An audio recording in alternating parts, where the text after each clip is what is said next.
আল্লাহ নবী চলে গেলেন আমার ভাইরা হাবিব বিন মালিকের দরবারে। সময় মতো আমার নবী উপস্থিত হলেন হাবিব বিন মালিকের দরবারে। যে সময় দিয়েছে নবী কি ওই সময় মতো উপস্থিত হয়েছেন। নবী কোনদিন সময় নষ্ট করতেন? কথা বলেন না কেন করতেন? আল্লাহ নবী সময়ের গুরুত্ব দিয়েছেন। আমার ভাইয়েরা, আল্লাহ পাক বলেছেন মুমিন যারা হবে তারা সব সময় সময়ের গুরুত্ব দিবে। আল্লাহ পাক সুন্দর করে বলেন, ইন্নাস সালাতা কানাত আলাল মুমিনিনা কিতাবাম মাওকুতা। আল্লাহ বলেন শোনো, মুমিন তো তারাই হবে যারা সময় মতো নামাজ আদায় করবে, তারা হলো প্রকৃত মুমিন। কিন্তু আজকাল মা বোনদেরকে দেখবেন সময় মতো নামাজ পড়ে না। মাগরিবের নামাজ এশার ওয়াক্তে পড়ে, জোহরের নামাজ আসরের পূর্ব মুহূর্তে পারাপারি করে তাড়াহুড়া করে পড়ে। শুধু তাই নয়, আল্লাহ নবী সময়ের প্রতি অত্যন্ত গুরুত্ব দিতেন। আল্লাহ পাক সময়ের ব্যাপারে একটা সূরা নাজিল করেছেন, ওয়াল আসরি ইন্নাল ইনসানা লাফি খুসর ইল্লাল্লাযীনা আমানু ওয়া আমিলুস সালিহাতি ওয়া তাওয়াসাউ বিল হাক্কি ওয়া তাওয়াসাউ বিস সাবর। জোরে বলেন আল্লাহু আকবার। আল্লাহ সময়ের কসম কে বলেছে? ওয়াল আসর, আসরের কসম। কেন আল্লাহ আসরের কসম খাইলেন? এই জন্য আসরের কসম খাইলেন, আসর এমন একটি সময় মাগরিব হতে সময় লাগে। সবাই কথা বলেন, মাগরিব হতে সময় লাগে। এই জন্য বুঝাইছেন আমার জীবনের আসর আছে, কখন আমার মাগরিব হয়ে যাবে, কখন আমার জীবন শেষ হয়ে যাবে কেউ জানে না। আমার ভাইয়েরা, নবী আমার সময় মতো উপস্থিত হয়ে সুন্দর করে হাবিব বিন মালিকের সামনে দাঁড়িয়ে গেলেন। হাবিব বিন মালিক এইরকম একটা মঞ্চ বানালেন। মঞ্চ বানানোর উপর দুইটা চেয়ার তৈরি করলেন। আবু জেহেল একটা চেয়ার হলো স্বর্ণ খচিত চেয়ার, আর একটা চেয়ার হলো রৌপ্য খচিত চেয়ার। স্বর্ণ খচিত চেয়ারের ভিতরে হাবিব বিন মালিক বসে গিয়েছে, আর রৌপ্য খচিত চেয়ারের ভিতরে আবু জেহেল বসে গিয়েছে। সুন্দর করে আর কোনো বসার জায়গা নাই। আমার নবী, সম্মানিত নবী দাঁড়িয়ে আছেন। আল্লাহর নবী যখন ওই জায়গায় প্রবেশ করলেন, খুব মনোযোগ দিয়ে কথাগুলো শুনবেন। নবী আমার ওই জায়গায় প্রবেশ করার পর হাবিব বিন মালিকের কানে কানে আবু জেহেল বলতেছে, আবু জেহেল কিন্তু চেলা নেতা, আর হাবিব বিন মালিক হলো বড় নেতা। বড় নেতার পাশে চেলা নেতা কিন্তু নমনম হয়ে বসে থাকে। আমার ভাইয়েরা, আমার প্রিয় বন্ধুগণ, এই দীর্ঘ 15.5টা বছর চেলা নেতাদের অত্যাচারে আমরা থাকতে পারি না। কথা বলেন না কেন, ঠিক কিনা? বাবার বিয়া পড়াইছে, মাত্র একটা পদ পাইছে, ও কয় আপনি কি আমারে চিনেন? বাবার বিয়া পড়াইছে, ওই উপরে হুমকি দেয়, ধমকি দেয়, আজকে তোমরা কোথায় আসো, তোমাদের সাথে খেলা হবে। কথা বলেন না কেন, ঠিক কিনা? আমার ভাইয়েরা, ওই চেলা নেতা হাবিব বিন মালিকের কানে কানে সুন্দর করে বলতেছি, হে হাবিব বিন মালিক, বাদশাহ মোহাম্মদ আগমন করেছে, আসামি হাজির, মোহাম্মদ হাজির। ডাক দিয়ে বলছে, মোহাম্মদের দিকে তাকাবেন না। চিৎকারে দিয়ে বলেন সুবহানাল্লাহ। আরো জোরে বলেন সুবহানাল্লাহ। আওয়াজ তুলে বলেন তো, আমার নবীর চেহারা সুন্দর না অসুন্দর? আরো জোরে বলেন, সুন্দর না অসুন্দর? শুধু তাই নয় আমার ভাইয়েরা, সামাইর তিরমিজির বর্ণনা, বিশ্ব নবীর চেহারার বর্ণনা দিতে গিয়ে একটা কথা বলব, আমার নবীর চেহারা এত সুন্দর, এত সুন্দর, নবীর 10 বছরের খাদেম হযরত আনাস রাদিয়াল্লাহু তাআলা বলেন, আমার বাড়িতে একদিন নবীকে দাওয়াত দিলাম। আমার মা বলেন, আনাসের মা বলেন, আমি জানালা দিয়ে দেখলাম মুহাম্মদ আমার বাড়িতে আগমন করেছে। সেই দিন পূর্ণিমার চাঁদ উঠেছে। আমার মা বলছেন, আমার মা একবার পূর্ণিমার চাঁদের দিকে তাকালো, আর একবার নবীর চেহারার দিকে তাকালো। আমার মা বলেন, আল্লাহর কসম, পূর্ণিমার চাঁদের চাইতে মুহাম্মাদের চেহারাটা সুন্দর। শুধু তাই নয় আমার ভাইরা, সাহাবীরা বলেন মুহাম্মাদের চেহারা এত সুন্দর, আমরা 3-4 দিন হলো খাবার খাইতাম না। আমরা না খাওয়া শরীর নিয়ে নবীর চেহারার সামনে যখন দাঁড়িয়ে যেতাম, নবীর কোরআন তেলাওয়াত যখন শুনতাম, আমাদের 3 দিনের ক্ষুধার কথা আমরা ভুলে যেতাম। নবীর চেহারার দিকে তাকিয়ে সব কষ্ট দুঃখ আমরা ভুলে ভুলে নবীর চেহারা দেখতাম। আমার ভাইয়েরা, সেই নবী হাজির হয়েছে। আবু জেহেল বলছে নবীর দিকে তাকাবেন না। আমার মা বোনেরা, আপনাদের উদ্দেশ্যে আমার সুন্দরী আয়োজন, সুন্দরী কথা একটু ধারাবাহিকভাবে আপনারা শোনার চেষ্টা করুন। আমি অধারাবাহিক কোনো কথা বলি না। আমার ভাইয়েরা, নবী যখন দাঁড়ায় আছেন, আমার নবীর চেহারার দিকে হাবিব বিন মালিক তাকাতে চায় না, তাকাতে দিবেন না আবু জেহেল। কিন্তু বলেন তো, নিষেধের প্রতি মানুষের আকর্ষণ বেশি না কম? নিষেধ করা হয় যেটি, তার প্রতি কিন্তু মানুষের আকর্ষণ বাড়ে। কথা বলেন ঠিক কি না? আমার ভাইয়ের, আমার প্রিয় বন্ধুগণ, নিষেধ যদি করেন, পাগলকে যদি বলেন নৌকা নাড়ায় না, পাগল কিন্তু ইচ্ছা মতো নৌকা নাড়ায়। কথা বলেন ঠিক কি না? যদি আপনি বলেন কাউকে এই কথাটা বলবেন না, দেখবেন যে ও আরেকজনরে বলে তুমি কাউরে বলবা না, ও আবার আরেকজনরে বলে তুমি কাউরে বলবা না, ও আবার আরেকজনকে বলে তুমি কাউরে বলবা না। এইভাবে কথা না বলার জন্য সুন্দরভাবে না নিষেধ করলে মানুষের কাছে ছড়িয়ে যায় বেশি। আল্লাহ পাক আমাদেরকে নিষেধ করেছেন নারীর দিকে তাকাবে না, বেগানা নারীর দিকে তাকাবে না। কিন্তু যুবকরা দেখবেন নারীর দিকে ফিসকায় ফিসকায় তাকায়, এমনকি দূরে থেকে নিষেধ করেছে তারপরেও নারীর দিকে তাকায়। এইরকম যুবক আওয়াজ তুলে বলেন আছে না নাই? জোরে বলেন আছে না নাই? এমনকি জিগাবাড়ির স্কুল যখন ছুটি হয়, দেখবেন কিছু কিছু যুবকেরা স্কুলের রাস্তার পাশে দাঁড়ায় থাকে, ইয়াতিমের মতো মনে হয় কেউ নয়। আছে না নাই? যেই মাত্র স্কুলের বেল দেয়, চেহারাটা সুন্দর করে, চুলটা ঠিকঠাক করে দাঁড়িয়ে থাকে, সুন্দর সুন্দর নারীদেরকে দেখে বলে আসসালামু আলাইকুম আপা।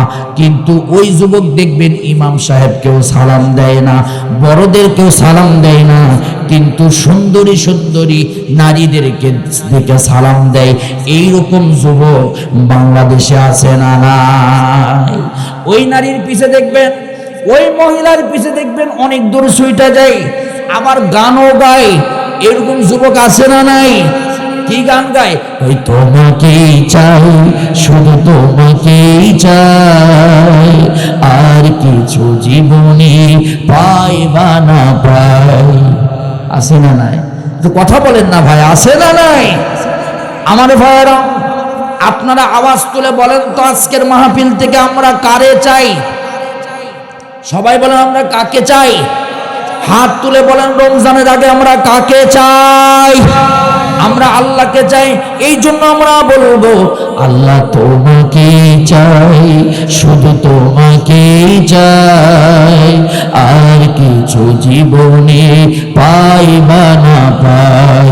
আল্লাহ তোমাকে চাই, শুধু তোমাকে চাই, আর কিছু জীবনে পাইবা না পাই।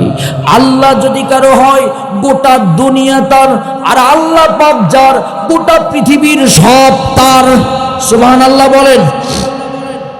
আমার ভাইয়ের, আমার বন্ধুগণ, হাবিব বিন মালিক বলল, মুহাম্মদ কেমন সুন্দর একটু দেখি। এরা আমাকে নিষেধ করতেছে দেখার জন্য। হাবিব বিন মালিক যখন মাথা উঠাইছে, নবীর দিকে তাকাইছে, যখন এক চাহনিতে নবীর প্রেমে হাবিব বিন মালিক পড়ে গিয়েছে। এক পলকে নবীকে দেখতে শুরু করেছে। এক চাহনিতে অনেকক্ষণ ধরে নবীর চেহারার দিকে তাকায় রয়েছে।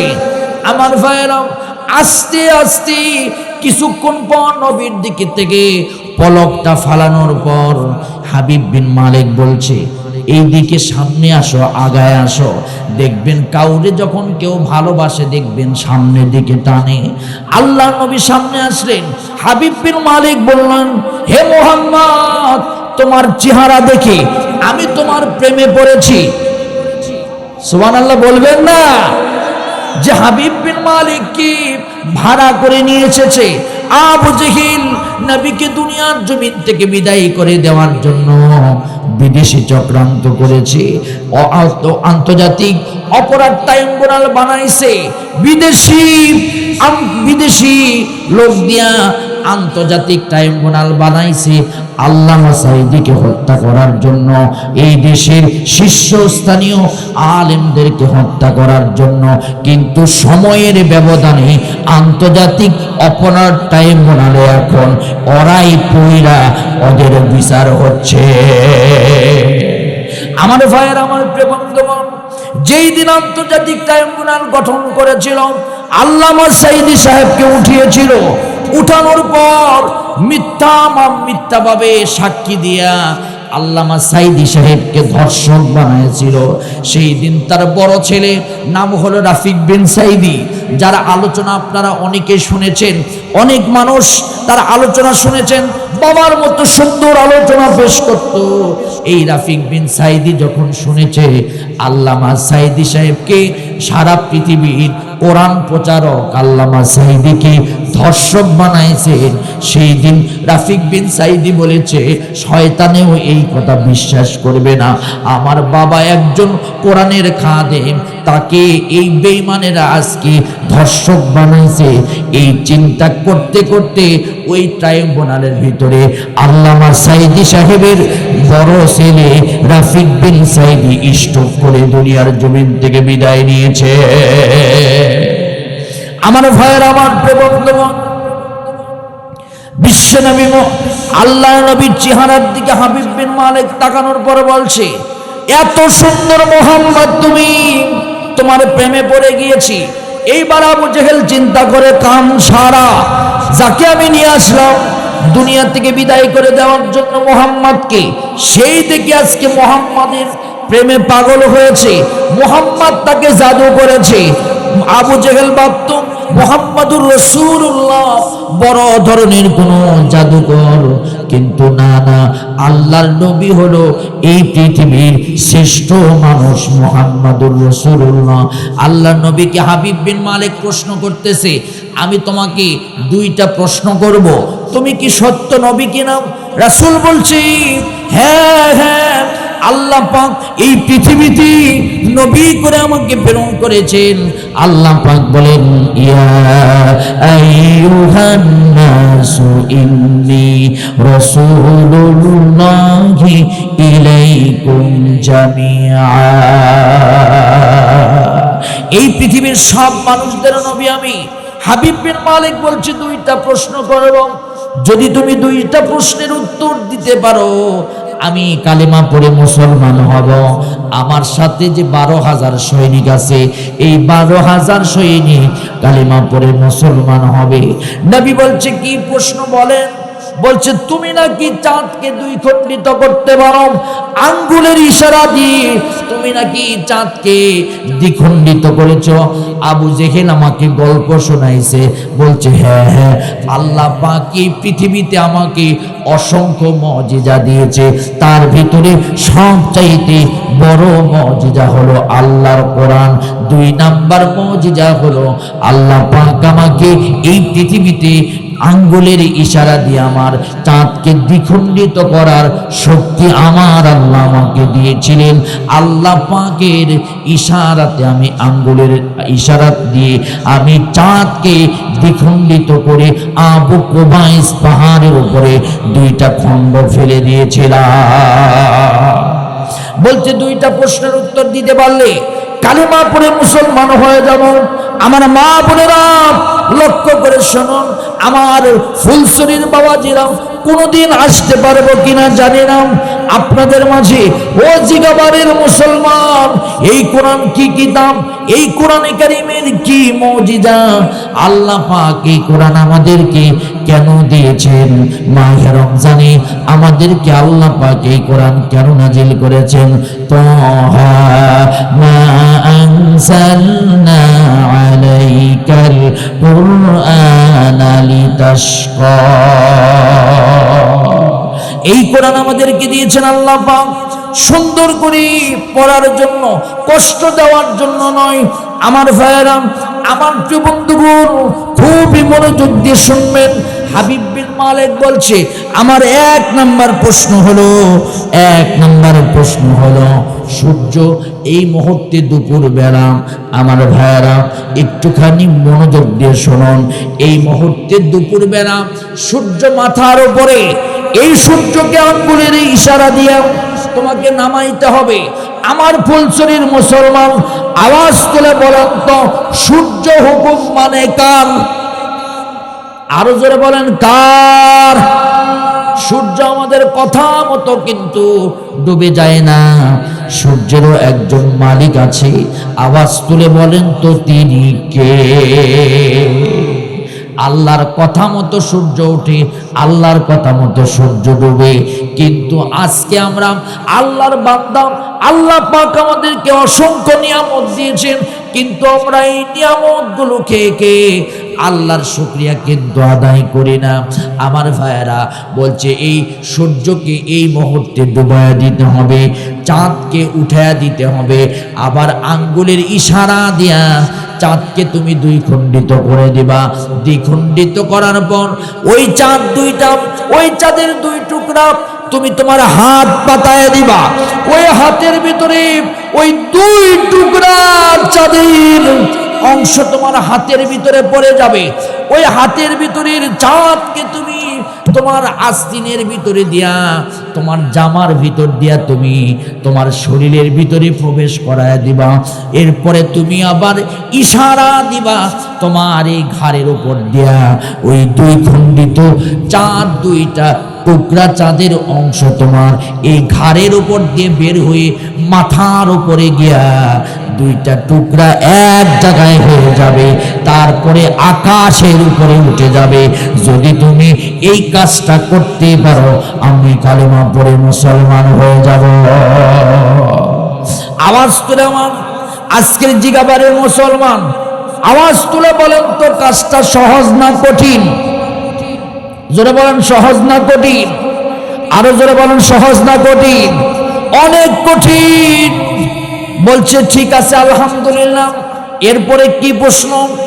এবার হাবিব বিন মালিক হাসে, বলল তুমি এটা উত্তর দাও, তুমি কি পারবে? বলছে আলহামদুলিল্লাহ, আল্লাহ যদি আমাকে শক্তি দান করে আমি ইনশাআল্লাহ আমি পারবো। বলছে তুমি যদি পারো তাহলে আমি কালেমা পড়ে মুসলমান একাই হব না, আমার সাথে যে 12,000 সৈনিক আছে, এই 12,000 সৈনিক কালেমা পড়ে মুসলমান হয়ে যাবে। ওয়াল্লাহু খায়রুল মাকিরিন। আমার ভাইয়েরা, 2 নম্বর প্রশ্ন হলো, আমার মনে শান্তি নাই। হাবিব বিন মালিক বলছে আমার মনে শান্তি নাই, আমার স্ত্রীর মনে শান্তি নাই, আমাদের মনে কেন শান্তি নাই? যদি তুমি উত্তর দিতে পারো কালেমা পড়ে মুসলমান হয়ে যাব। নবী বলছেন আপনার মনে কেন শান্তি নাই এটা আমি কেমন করে বলবো? কার মনে কি আছে দুনিয়ার কেউ কিন্তু জানে না। আওয়াজ তুলে বলেন তো, জানেন একমাত্র তিনি কে? কিন্তু আজকাল দেখবেন অনেক মানুষ আছে, অনেক পাগলা বাবা আছে, অনেক পাগলা বাবা আছে, অনেক দয়াল বাবা আছে, তারা মনের খবর বলে দিতে চায়। এমন কি দেখবেন টিয়া পাখি দিয়া মনের খবর, এমন কি ভাগ্য পরীক্ষা করা হয়।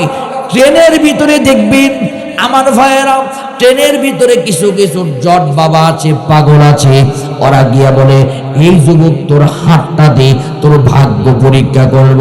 কিন্তু না না, আওয়াজ তুলে বলেন তো, দুনিয়ার কেউ কারো ভাগ্যের কথা জানে না, কারো মনের কথা জানে না। আমি হুজুরকে বললাম, হুজুর আপনি মনে মনে কলা খান। হুজুর মনে মনে কলা খাইলো। আমি বললাম আপনি 12টা খাইছেন। হুজুর যদি বলে না না আমি 15টা খাইছি, যদি মনে মনে 15টা কলা খায়, আর আমি যদি বলি 15টা খাইছেন, কিন্তু হুজুর কিন্তু মনে মনে যদি বলে না না আমি 20টা কলা খাইছি, আমার কিন্তু করার কিছু নাই, কারণ মনের খবর দুনিয়ার কেউ বলতে পারবে না। আওয়াজ করে বলেন তো, মনের খবর জানেন তিনি কে? আরো জোরে বলেন কে? আমাদের মনে যিনি শান্তি দেন তিনি কে? মা বোনেরা মনোযোগ দিয়ে শোনেন, অনেকের মনে শান্তি থাকে না, দেখবেন মনটা উড়ু উড়ু ভাব হয়, কেন জানি 2, 3, 4 দিন 5 দিন হলো মনের ভিতরে শান্তি নাই, কেমন যেন হয়ে যায়। তখন দেখেন বিভিন্ন সিনেমা দেখে, বিভিন্ন নাটক দেখে, বিভিন্ন নভেল দেখে। কিন্তু আমার ভাইরা, মনে নভেল নাটক এগুলো দেখে মনের শান্তি আনা যায় না। মনের শান্তি আনার জন্য আল্লাহর কোরআন তেলাওয়াত করবেন। আল্লাহর কোরআন যত বেশি পড়বেন মনের ভিতরে তত বেশি শান্তি আসবে। আমার ভাইরা, নবী বলছে আমাকে সময় দিতে হবে। হাবিব বিন মালিক বলছে তুমি কি জাদু করবে নাকি? বলছে না না। আপনি আমাকে জাদু করে বললেন? বলছে না না। আবু জেহেল বলছে তুমি নাকি মক্কার সবচাইতে বড় জাদুকর, ডাক দিয়ে বলছে না না আমি জাদু করি না, সব কথাগুলো আল্লাহর পক্ষ থেকে বলি। বলছে তাহলে এখন বলো আমার 2টা প্রশ্নের উত্তর দাও। ডাক দিয়ে বলছি 2টা প্রশ্নের উত্তর দিব, আমাকে কিছুক্ষণ সময় দিতে হবে। বলছে কি করবে? বলছে সময় দেন, 2টা প্রশ্নের উত্তর আমি আল্লাহর পক্ষ থেকে দিয়ে দিব। আমি 2টা প্রশ্নের উত্তর দেওয়ার আগে 2 রাকাত নামাজ পড়ে নিব। আওয়াজ দিয়ে বলেন সুবহানাল্লাহ, আরো জোরে বলেন সুবহানাল্লাহ। মুমিন সব সময় বিপদে পড়লে ডাকে কাকে? আরো জোরে বলেন কাকে?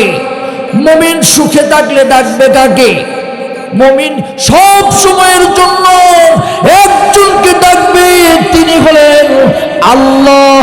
আমার ভাইরা, মুমিন যখন বিপদে পড়বে আল্লাহ পাক জানায় দিয়েছেন, বান্দা শোনো। আমার ভাইরা, আমার বন্ধুগণ, কোরআনের আলোচনা এত সহজ নয়। মমতাজের গান যেমন চিল্লাচিল্লি হলেও হয়, কোরআনের আলোচনা এমন নয়। আল্লাহ কোরআন শরীফে সুন্দর করে জানায় দিয়েছেন, فَإِذَا قُرِئَ الْقُرْآنُ فَاسْتَمِعُوا لَهُ وَأَنصِتُوا لَعَلَّكُمْ تُرْحَمُونَ। আল্লাহ পাক বলেছেন চুপচাপ করে তোমরা কোরআন শুনবে, কোরআনের রহমত তোমাদের উপরে নাজিল হবে। এই তো তাহাজ্জুদের সময়, শাবান মাস, মাহে রমজানের পূর্ব মুহূর্তে এই কোরআনের রহমত আপনাদের উপরে নাজিল হচ্ছে। জোরে বলেন সুবহানাল্লাহ। আমার ভাইয়েরা, বিশ্বনবীর হাতের উপরে যখন 4টা পড়ে গেল, সুন্দর করে এই আস্তিনের ভিতরে ঢুকে গেল। ঢুকে যাওয়ার পর আল্লাহ রাব্বুল আলামিনের ইশারাতে ওই চাঁদ 2টা 2 টুকরা চাঁদ সুন্দর করে মাথার উপর দিয়ে উঠে গেল, আবার এক জায়গায় হয়ে আকাশের ভিতরে চলে গেল। হাবিব বিন মালিক এইটা দেখে চিন্তা করলেন, দুনিয়ার কোনো সাধারণ মানুষ নয়, ইনি হলেন আল্লাহর প্রেরিত নবী। সুবহানাল্লাহ বললেন না? হাবিব বিন মালিক চেয়ার থেকে উঠে দাঁড়ালেন। হাবিব বিন মালিক দাঁড়ায় বললেন, মোহাম্মদ তুমি কোনো সাধারণ মানুষ নয়, তুমি আল্লাহর একজন নবী রাসূল। আল্লাহর নবী দাঁড়ায় থেকে সম্মান করতে শুরু করলেন। হাবিব বিন মালিক যদি দাঁড়ায়, আবু জেহেলের কি শক্তি আছে চেয়ারে বসে থাকবে? জোরে বলেন, শক্তি আছে চেয়ারে বসে থাকবে? আবু জেহেলও দাঁড়ায় গেল। হাবিব বিন মালিক বলল, মুহাম্মদ আপনি এই দিকে আসুন। নবীকে কাছে নিল। হাবিব বিন মালিক বলল, মুহাম্মদ আমার দ্বিতীয় প্রশ্নের উত্তর যদি দিতে পারো, আমি কালিমা পড়ে মুসলমান হব। আল্লাহর নবী বলল, হাবিব বিন মালিক দ্বিতীয় প্রশ্নের উত্তর কি তোমাকে দিতে হবে নাকি? বলছে হ্যাঁ হ্যাঁ, দ্বিতীয় নাম্বার প্রশ্নের উত্তরটাও তুমি দিয়ে দাও। হাবিব বিন মালিক নবীকে সম্মান করে হাত ধরে সম্মুখচিত চেয়ারের ভিতরে আমার নবীকে বসায় দিলে। আবু জেহেল নবীকে অপমান করার জন্য অন্য কোনো চেয়ার রাখলেন না, দুইটা চেয়ার দিলেন। কিন্তু যে চেয়ার হাবিব বিন মালিক বসার কথা, সেই চেয়ারে নবীকে বসায় দিলেন। এই দিক থেকে আবু জেহেল সরে গেল। হাবিব বিন মালিক আবু জেহেলের রূপখচিত চেয়ারের ভিতরে বসলেন। এই চেয়ারের একমাত্র মালিক আল্লাহ। হাবিব বিন মালিক উঠে স্বর্ণখচিত চেয়ারের ভিতরে আমার নবীকে বসায় দিলেন। এরপরে হাবিব বিন মালিক রূপখচিত চেয়ারের ভিতরে বসলেন। হঠাৎ করে হাবিব বিন মালিক বললেন, নবী আপনি উত্তর দিয়ে দেন। দ্বিতীয় নাম্বার, আমার মনের ভিতরে অশান্তি, শান্তি নাই। আমার আজকের ও ফুলছড়ির মুসলমান, ও গাইবান্ধার মুসলমান, হাত তুলে বলেন তো মনের খবর জানেন কে? এই গভীর রাতে সবাই বলেন মনের খবর জানেন কে? আরো জোরে বলেন মনের খবর জানেন কে? মনের খবর আল্লাহ রাব্বুল আলামিন জানেন। আল্লাহ সুন্দর করে সূরা হাশরে জানায় দিয়েছেন, আলিমুল গায়বি ওয়াশ শাহাদাতি হুয়ার রহমানুর রহিম। আল্লাহ বলেন মনের খবর আমি আল্লাহ পাক জানি। হযরতে নবী করিম সাল্লাল্লাহু আলাইহি ওয়াসাল্লাম হাসি দিয়ে বলছেন, হাবিব বিন মালিক আমি যদি তোমার মনের কথা বলি, তুমি কি কালিমা পড়বা? বলছে হ্যাঁ। হাবিব বিন মালিক কি আমার নবী হাতটা সুন্দর করে ধরেছেন, ধরে বলছেন, হাবিব বিন মালিক তোমার ঘরে একটা প্রতিবন্ধী সন্তান আছে, যার দুইটা হাত নাই, যার দুইটা পা নাই, যার দুইটা চোখে কম দেখে, কানে কম শোনে, সে বাড়ি থেকে বের হতে পারে না, নিজেও খাইতে পারে না, অন্য সহযোগিতায় চলে, সারাদিন শুধু আব্বা আব্বা আর আম্মা আম্মা বলে বাড়ির ভিতরে পয়রা থাকে। এই কথা যখন বলছে, হাবিব বিন মালিক নবীকে জড়ায় ধরেছে, ধরে বলছে, মুহাম্মদ আর দেরি নয়, আর দেরি নয়, আমার মনের কথা তুমি বলতে পেরেছ, তার মানে এই পৃথিবীর শ্রেষ্ঠ নবী তুমি মুহাম্মদ, এই মুহূর্তে আমাকে কালিমা পড়ায় মুসলমান বানায় দাও। হাবিব বিন মালিক চেয়ার থেকে উঠে গিয়া আমার নবীর পায়ের পাশে বসে গেলেন, গিয়া বলছেন, নবী আমার মাথায় হাত দিয়ে কালিমা পড়ায়া দেন। আল্লাহর নবী মাথায় হাত দিয়ে কালিমা পড়ায়া দিলেন, তার জন্য দোয়া করলেন। সে একাই শুধু মুসলমান হলেন না, তার সাথে 12,000 সৈনিক ছিল। এই 12,000 সৈনিক কালিমা পড়ে মুসলমান হয়ে গেলেন।